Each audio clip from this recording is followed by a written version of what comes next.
Kevin, we have the senior senator from Florida, Bill Nelson, joining us right now. And Senator Nelson, I'm not sure that you've heard the very latest, but our sources have confirmed now 15 people dead. Are those the numbers that you're hearing, and what are your thoughts?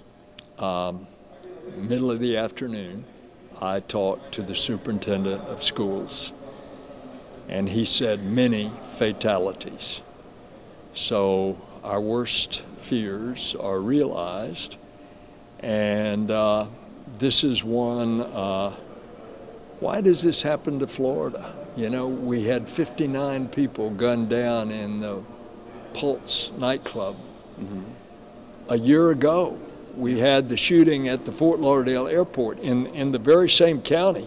In the very same county, January 6th, at least 5 people killed in that, 6 seriously injured in that. What has Congress done since that shooting in 2017, since Sandy Hook back in 2012? Since Columbine, way before that, Congress has done nothing.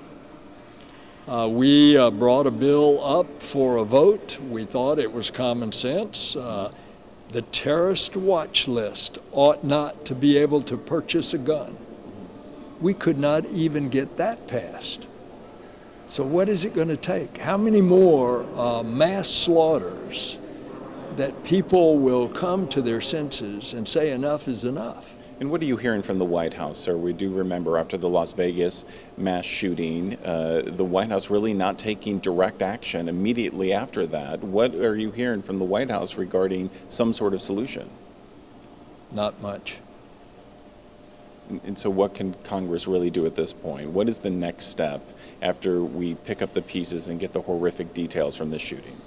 At some point, the American people will say, that's it, we've had it. We want action.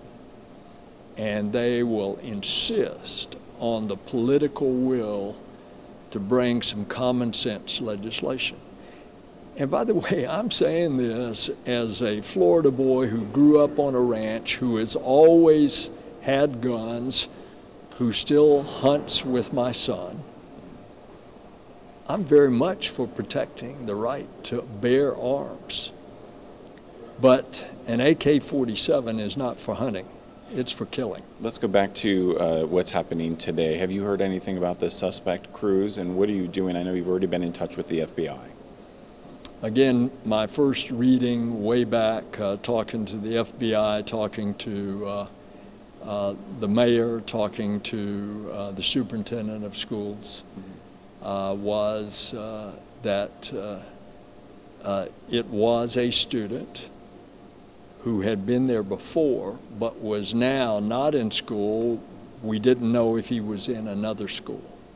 And that has been borne out over the afternoon as the facts have emerged. Okay, and I'm sure you'll be in touch with these people throughout the night and do everything possible to see that Florida gets what we need in this time of crisis. Absolutely. All right, Senator Bill Nelson, thank you so much for joining us, sir. Well, Laura and Kevin, let me send it back to you. That's the very latest coming from the Hill. We expect to speak with Senator Marco Rubio a little later in the night and bring you the very latest from the White House coming up as well. Back to you.